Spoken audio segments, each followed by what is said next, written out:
All right, Albert Grande here with Vincent Rotolo here at one of my favorite pizza places, Good Pie. So tell me, Vincent, last time I was here, you were at Pawn Plaza. Yes. Now you're over here. Can you tell me what happened here? Yeah, you know, we outgrew the space. Pawn Plaza only had a counter with 7 or 8 seats, and so here we have 96 seats. We have a full bar. The plan was to always try to have more control over the entire experience. And as my good friend Nino Coniglio told me, you need to control the narrative, right? So we want to tell our story. And at Pawn Plaza, we were one element of the Pawn Stars kind of like story. And here, we're on a city street. Like there's homeless people in parallel parking. I'm from Brooklyn. I feel very at home here. It's a brewery district. There's 6 breweries within a 1-block radius.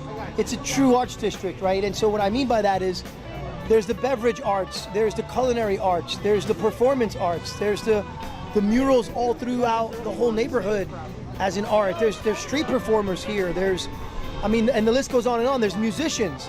At Soul Belly right up the street on Main Street, there's the chef there, Bruce Kalman, has a band and he like plays music on Friday night. So this is a true, I think it's a creative community that those juices start to flow and you can easily find inspiration anywhere you're looking. Right. Yeah. What is the Good Pie? What do you want to tell your story? What is the Good Pie story? Oh, I mean, it's about celebrating the grandma, as you know, and other styles of pizza that I feel emotionally connected to. But I think the grandma style is special for me. I have fond memories of grandma pizza, and I think I wanted to lead paying tribute to grandmothers and what they represent to food culture in every family, in every country, every culture, every race celebrates grandmas and what they mean to food and families and the nurturing and the memories that we have from being spoiled and taken care of in that way is what we want our customers to feel when they come into Good Pie. We want you to feel really special, taken care of, where you're getting a different and unique experience. And so the room like embodies that. So we have that tin ceiling from old New York and that tenement tile floor. And we have the wall full of grandma pictures and the old, like, you know, wooden bar that looks like it might have been here for, 50 or 100 years. And fortunately, I got to build and design it myself. And it's a combination of like dreams and memories molded together of what I always wanted a pizzeria to be and of places that I've been that I picked up at different things, over the years of just loving pizza as a fan. I don't know, a lot of people don't know this about me, but I was a pizza fanatic for like 2 decades. I would go to the opening of pizzerias on the first day of every good pizzeria. I would just kind of go out, ran into guys like Paulie Gee. I was there on opening night, and the dream was to always open a space and a place that could be the neighborhood pizzeria in a neighborhood that I wanted to be in, right? And this is that neighborhood, and I think we're that place. Yeah, you definitely are. That's true. And we celebrate the grandma. Are there any other styles you're doing? We're doing every style that I feel connected to. So, we do a Detroit. And one guy came in, he was like, "Yo, you're from Brooklyn. You never even been to Detroit. What's your deal with Detroit pizza?" And I'm Sicilian, and I know Sicilian immigrants went to Detroit and created this pizza through that immigrant struggle to just keep those traditions alive. And I want to be connected to that, because I struggled for years, and I think that through struggle is good things can come of it if you're truly working through that, right? If you're really pushing. I think that the Sicilian style is another one that I recreate the Sicilian I grew up on. And in Brooklyn and Lower Manhattan, those Sicilians had that crispy bottom, that nice crunch, lots of cheese on top of the sauce where it would like slip off. And that's what we do. And we make that, we make a Brooklyn style pizza. We do a New York style street slice.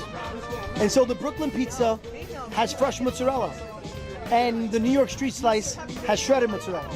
And the Brooklyn pizza is only available as a pie, and the street slice is only available as a slice. And because that's what I remember. And that's my memory of pizza is like when we sat down for a whole pie at a place in Brooklyn, the fresh mozzarella just came. Right, that's what it was.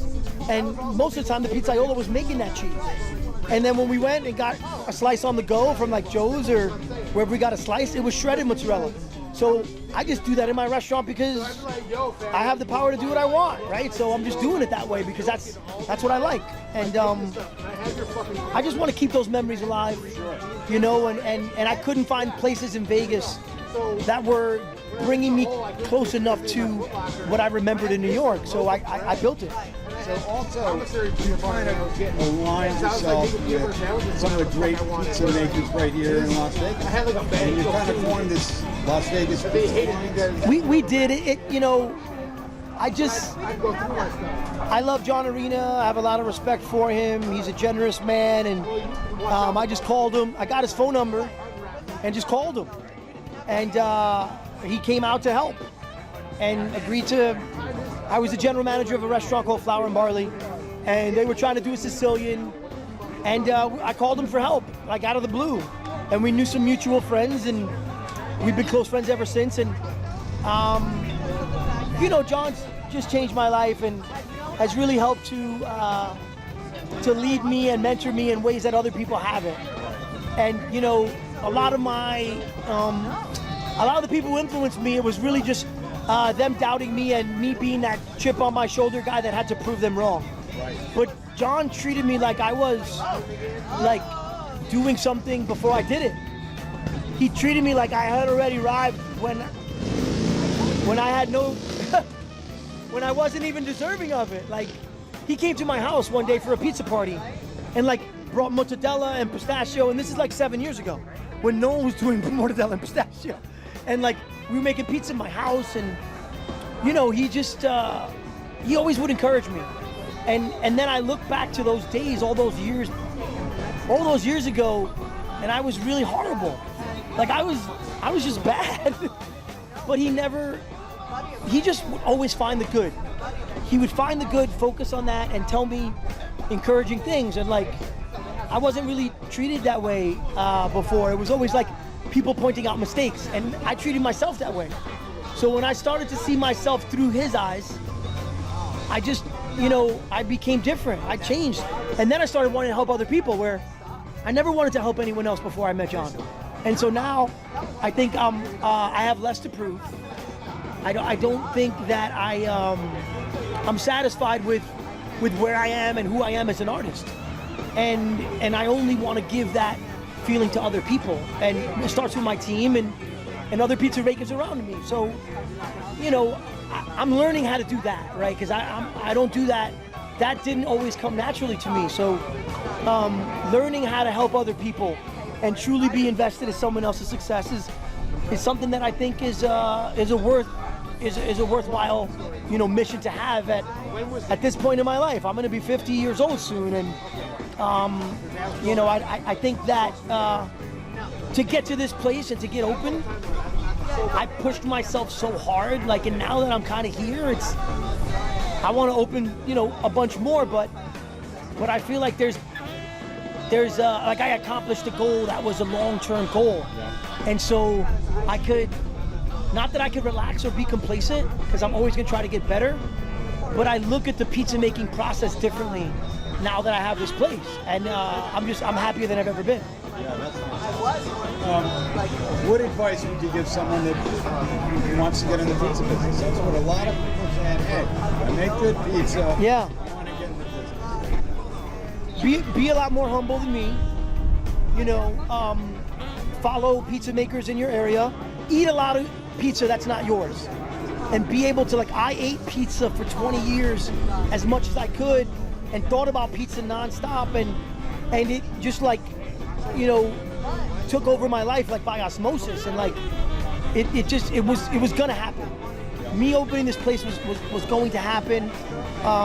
You know, I willed it to happen. I spoke it into existence, and I made friends with people that were in a position that I wanted to be in. I became best friends with Michael Ayub, became best friends with Paulie Gee, I became best friends with John Marina.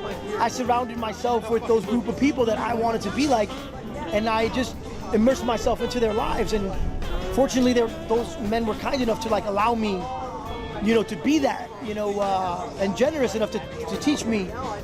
And then compete. If you want to be a pizza maker, go compete. Like, get out there and compete. Competing is not about winning. Competing is about working your ass off to improve in preparation to win, right? If you're preparing to win and you go there really working hard, you're gonna get better. And you're gonna be around other great people, and you'll be inspired by what they're doing, and it'll spark new ideas, and it'll create the creative juices to flow much faster, and like it'll speed up the process of your improvement. So be around great pizza makers, and you know, and compete, and the rest will figure itself out.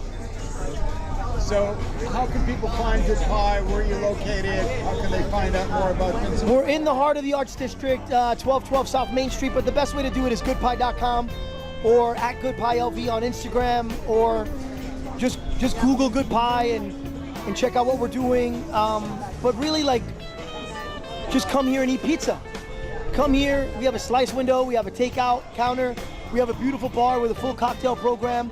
We have a full menu of non-pizza items that we're really proud of. We're doing lasagnas and chicken parms and calamaris and salads, and they're all done at a high level. And so just come check us out and say what's up, and I'll take time to talk. If you're a pizza maker and you want to talk to me, come talk to me, and I'll make time to talk to you. Vincent, thanks a lot for talking. Always great to see you, Albert, and I appreciate what you do for the industry and shining the light on guys like me and others, and I follow you. And the other piece of advice for pizza makers out there, or aspiring pizza makers, is follow guys like Albert, who are showcasing, you know, the creme de la creme, and the heart of the pizza industry is shining through his lens. So watch this guy's stuff and follow him, and go to all the pizza events. So thanks, guys. All right.